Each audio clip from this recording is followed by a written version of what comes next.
वो सतगुरु मैं तेरी पतंग हवा विच उड़दी जावांगी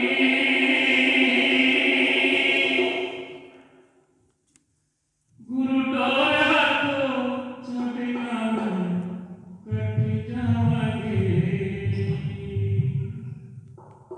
आई सत्य पावन चरण में और भगत कहते क्या वो सतगुरु मैं तेरी पतंग सतगुरु मैं तेरी पतंग सतगुरु मैं तेरी पतंग हमारी चलती जावांगी हमारी चलती जावांगी गुरु डोर हाथों छाटी नाल कटी जावांगी।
हमारे परम पूज्य सतगुरु जी महाराज का विराजमान भक्तों को बड़ी हुई समझ से जाए भक्तों के सामने विराजमान सभी माँ के भक्तों को अपने कोमल कर मनोरमा से मामा की महिमा सुनाइए। माँ के भक्तों से मेरी प्रार्थना है जो भी गुरु देव महाराज के मुख से वाणी निकले उसको ध्यान से सुने उस पर मनन करें और भजन से शांति बनाए रखें। ऐसे मेरी माँ के भक्तों से प्रार्थना। बोलिए सच्चे दरबार की बोलिए गुरुदेव महाराज की जय माता की जय माता की बोलो गुरुदेव महाराज की जय। सागर से भी अधिक गहराई है जिसकी, हिमालय से भी अधिक ऊंचाई है जिसकी, आसमान से भी अधिक असीमता है जिसकी और धरती से भी अधिक सहनशीलता है जिसकी, ऐसे मेरे गुरुदेव को शत शत प्रणाम। जय माता की। Without the blessings and compassion of the true Guru, the path of liberation and seeing that is beyond our distant dreams. गुरु वो नहीं जो हमारे मनोकामनाओं को पूर्ण करे, अपितु गुरु वो है जो हमारे हृदय से हमारी मनोकामनाओं का, हमारी इच्छाओं का, हमारी तृष्णाओं का नाश करते हैं। गुरुदेव कहते हैं कि व्यक्ति के अच्छे वक्त में दुनिया को पता चलता है कि हम कैसे हैं, परंतु उसके बुरे समय में, बुरे वक्त में व्यक्ति को ज्ञात होता है कि ये दुनिया कैसी है, ये संसार कैसा है। डोर लंबी हो तो इसका अर्थ ये नहीं है कि पतंग बहुत ऊपर तक जाएगी, बहुत ऊंची उड़ेगी। उसे उड़ाने का तरीका आना चाहिए। उसी प्रकार अगर हमारे जीवन में दौलत है, इसका अर्थ ये नहीं है कि हम जीवन में सफल हैं, क्योंकि गरीबों के घर में अच्छा वक्त आने की उम्मीद रहती है, परंतु अमीरों के घर में बुरा वक्त आने का खौफ रहता है। इसलिए जीवन जीने का सलीका हमें आना चाहिए, जो हमें गुरुदेव महाराज सिखाते हैं। जय माता की। ऐसे गुरु कहाँ मिलते हैं जो दिन रात हमारा ख्याल रखते हैं। हम याद करें या ना करें, हम याद करें या ना करें, पर वो हर पल रहमतों की बरसात हम पर करते हैं। बोलो गुरुदेव महाराज की जय।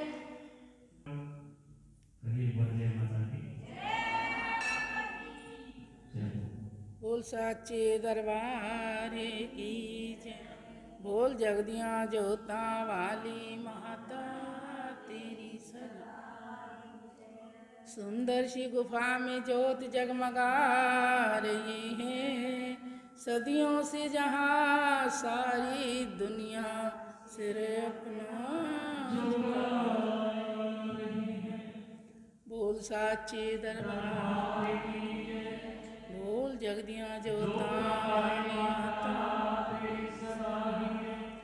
ये सुरग से नज़ारे हमें कहीं न देखे होंगे, पल में बदलती देखी किस्मत की रेखा। खोल भंडारे माँ बैठी, खोल भंडारे माँ बैठी,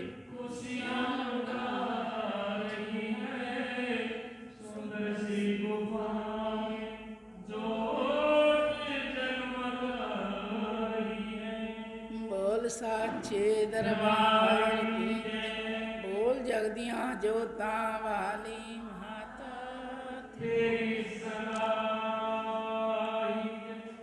नारायण हरे।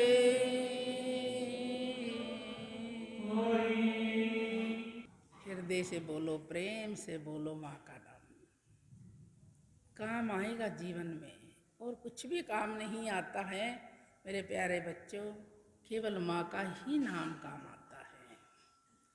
तभी तो कहते हैं ना, तेरे उलझे हुए काम तुझसे ना सुलझे बंदे, छोड़ दे अपने गुरु पर इंसाफ, हो अपने आप सुलझाएगा सुलझाएगा बंदे हैं। अपने आप सुलझा लेगा, तूने सुलझाने से क्या लेना है। उलझे हुए काम तो गुरु ही सुलझाते हैं। अगर हम पर सुलझ जाएं तो फिर गुरु को कौन याद करे। इसलिए नाम लेना ही तुम्हारा कर्तव्य है। गुरु को सिमरो, माँ को सिमरो, वो तुम्हारा काम है। लेकिन काम नाम ही आएगा जीवन में, और कोई चीज़ काम नहीं आती, कुछ साथ नहीं चलता है। हम कितना भी कुछ कर लें, हमारे कोई भी काम नहीं चलता, कोई काम नहीं आता, न साथ चलता है। और देखिए, महात्मा, ऋषि, संत, गुरुजन हमने किस रूप में शिक्षा देते हैं, किस रूप में हमें मार्ग दर्शाते हैं, तो क्या हम समझ भी नहीं पाते। कैसे नहीं समझते? हमेशा हम स्वार्थ में रहते हैं, यही ढूंढते हैं कोई ना कोई महात्मा आया, कोई गुरु है, क्या देगा, हम जो मांगे क्या वो मिल जाएगा। हमारा मन हमेशा स्वार्थ के वशीभूत रहता है, और जब जाते हैं हमारे पल्ले कुछ नहीं होता, ऐसे हाथ खाली और चले जाते हैं। वस्त्र भी नहीं जाते हमारे साथ, जिनको हम रोजाना सजाते संवारते हैं, पहनते हैं, ये भी हमारे साथ नहीं जाते। देखिए, इसी समय की बात है, नगरी में भगवान महाराज जी एक भिक्षा के लिए आते हैं। उन्होंने कहीं पर कोई अच्छी भिक्षा नहीं मिली, उनका मन भोजन करने का था, लेकिन किसी ने कहा कि हमें समय नहीं है, किसी ने कह दिया हमें बाहर जाना है, किसी ने कुछ, भोजन मिला नहीं। मायूस हो गए। एक किसान के घर पहुँचे तो उन्होंने कहा, आओ महाराज जी, उन्होंने लख जगाई, कहा मैंने भोजन करना है बेटा।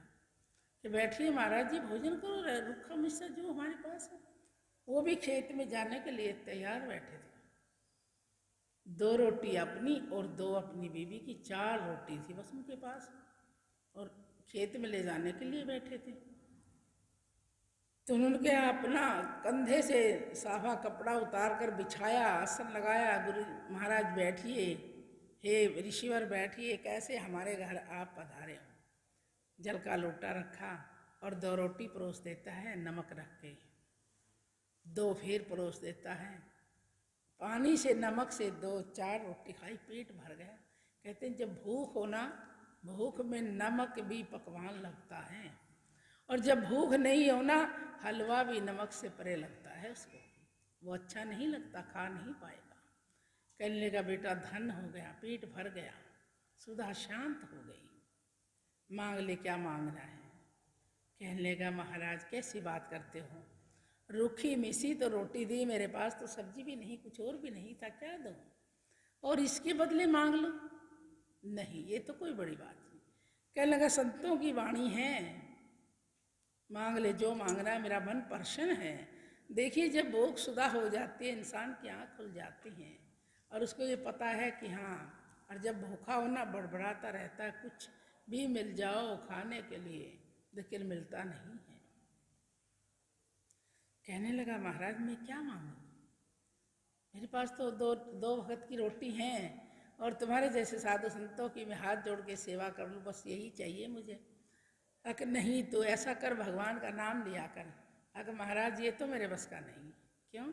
मैं सुबह 4 बजे जगता हूँ, अपने गाय बैलों को संभाल कर फिर खेत में जाता हूँ, सारा दिन खेत में काम करता हूँ, मेरी औरत बाद में सब संभाल के काम रोटी लेके आती, हम दोनों दिनचर्या खेत में ही गुजारते हैं, कैसे नाम लूँ। बोला और क्या करूँ। महात्मा जी कहने लगा चलिए काम तो करेगा। कहाँ बोलिए महाराज जी, तेरा सामने पड़ोसी है, वो भी तो खेती करता है, दाएं बाएं आड़ा कि हाँ जी सब करते हैं, सब खेती में होते हैं, दिन में घर में कोई नहीं। कहने लगा जो ये सामने तेरा पड़ोसी है उसके दर्शन करके रोटी खाया कर रोज, बस ये तो काम कर लेगा। अब ये तो कोई बड़ी बात नहीं, रोज मिलते हैं, साथ में खेत के खेत लगते हैं, कोई बात नहीं ऐसी। जय माता की, जय माता की। देखिए इस वाक्य को समझना है, ये जो हम कह रहे हैं इसमें क्या है और इसे कैसे हमें समझकर अपने पर लागू करना है। तो उन्होंने कहा ये तो कोई बड़ी बात नहीं महाराज जी, ये तो मैं रोज कर लूँगा। अब चलो ठीक है, सत्य ऐसे कहकर महाराज जी तो चले गए। और किसान भाई कल से खेत में जाता, उसकी औरत रोटी लेके आती, वो सामने दिखता तो जब रोटी खाता उसको देख करके कहने लगी देख लिया आपने पड़ोसी को, देख लिया तो अब रोटी खा लो, रोटी खा लेता रोज। ऐसे होते होते कुछ समय बीत गया। एक दिन ऐसा उसको बाहर जाना पड़ गया, कहीं बाहर चला गया, दोपहर होगी, दोपहर की बात होगी, कहने लगी रोटी कैसे खाऊं, भूख में जान लिकड़ी जा रही, और पड़ोसी भाई तो मिला ही नहीं, कहाँ चला गया, आज क्या हो गया, काम तो सभी ने होते हैं। और वो जा कर के एक उन्होंने ऐसा किया, 3-4 घड़े धन के दबे हुए थे उनके बुजुर्गों के, तो उन्होंने उस समय आवश्यकता पड़ गई धन की, घर में कुछ कार्य के लिए। कहने लगा अब तो कोई नहीं देखता इस समय इस मौसम, तो क्यों ना आप 1-2 घड़ा निकाल के ले चलूँ, खेत में दूर सी जाकर था। उन्होंने कहा कि मैं देख के आता हूँ, मुझे भूख लगी है बहुत तेज, और नहीं मिला तो रोटी कैसे खाऊं, मुश्किल हो जाएगी। वो पैदल पैदल चल दिया, और कुछ था ही नहीं। पहले तो देखा बहुत दूर पे वो खुदाई कर रहा, उन्हें देख कर खुश हो तो भूख लगी थी, कहने देख लिया देख लिया देख लिया। वो बोला भाई ये तो कमाल हो गया, मैं तो सबसे लुक के आकर लगा था, इसने तो देख लिया। कहने लगा वापिस क्यों जा रहे हैं, जल्दी आ मेरे पास। अगर नहीं मैंने देख लिया अब क्या करना है आके, अरे आ तो जा, कम से कम देख लिया तो कोई बात नहीं। मैंने सोचा इसको तो धन देख लिया, अब तो देना ही पड़ेगा। उसके मन में विचार हो गया दूसरा। आकर कहने लगे देखो मेरे पास 4 घड़े धन के हैं, 2 तेरे और 2 मेरे, पर किसी से कहना नहीं। कहने लगा अच्छा मैं क्यों कहूँगा। 2 घड़े लेके वो अपने खेत में आ गया, आकर रोटी खाई और 2 वो लेकर अपने घर चला गया। तो किसान भाई सोचने लगा बैठकर कि संतों की वाणी में इतना दम है, इतनी शक्ति है, जिन्होंने मेरे को जो देना चाहा मैंने वो तो लिया ही नहीं, और जिस पड़ोसी देखने में मेरे को इतना धन मिल गया। क्यों मिला? उन्होंने नियम बताया। ये नियम है, रोज का समय है, नियम करके ये नियम लगता है, लागू होता है कि उसको देख के ही रोटी खानी है। तो उसके मन को नहीं शांति हुई, दोनों घड़े उठाए और महाराज जी को ढूंढने चल देता है। महाराज जी कहाँ हो, संत जी कहाँ हो, महाराज जी कहाँ हो। पूरे जंगल में छान मारा, गहरे जंगल में चला गया। तो देखा बहुत दूर जाकर भूख प्यास से परेशान हो रहा किसान, और दोनों घड़े हाथ में उठाए जा रहे हैं, चला पैदल पैदल। बड़ी दूर जाकर देखा महाराज जी आराम से बैठे हैं, संध्या तपस्या कर रहे हैं। जाकर घड़े रख के सीधा लंबा लेट गया। महाराज जी इतनी दूर बैठ गए, ढूंढते ढूंढते थक गया, मिले ही नहीं, मिले नहीं। महाराज जी सुनो, महाराज जी जागो। जगे। बोले क्या बात है भाई? कहा महाराज जी अपना धन लो, मुझे नहीं चाहिए। कि मैंने तो दिया ही नहीं तेरे से धन। अगर नहीं महाराज जी मैं सब समझ गया, ये अपना धन पकड़ो, मुझे नहीं चाहिए, और मैं बड़ा मूर्ख हूँ, जो आप मुझसे देना चाहते थे ना वही असली धन मुझे दे दीजिए। इस धन की मुझे जरूरत नहीं है, किसी के कमाए हुए धन की। संत कैसे देते हैं, कैसे उद्धार करते हैं अपने भगत का, किस रूप में उसको दर्शाते हैं, कैसे मार्ग दिखाते हैं, जिसको हम कभी समझते नहीं हैं, कभी नहीं समझते हैं। उन्होंने कहा धन ले लीजिए, मुझे नहीं चाहिए। तो उसने कहा क्या है? बस तेरे ये नाम ही काम आएगा बंदे। जय माता की।